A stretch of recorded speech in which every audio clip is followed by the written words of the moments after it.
Dinosaurs might still rule today if conditions on Earth had remained the same.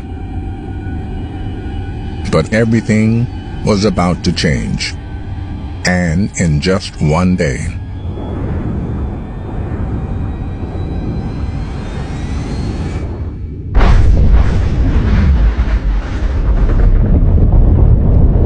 An asteroid, the size of Mount Everest, traveling 20 times faster than a bullet, smashed into the planet.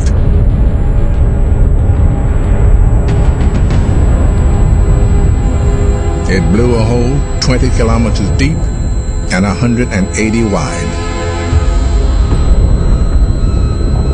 setting off an earth-shattering chain of events.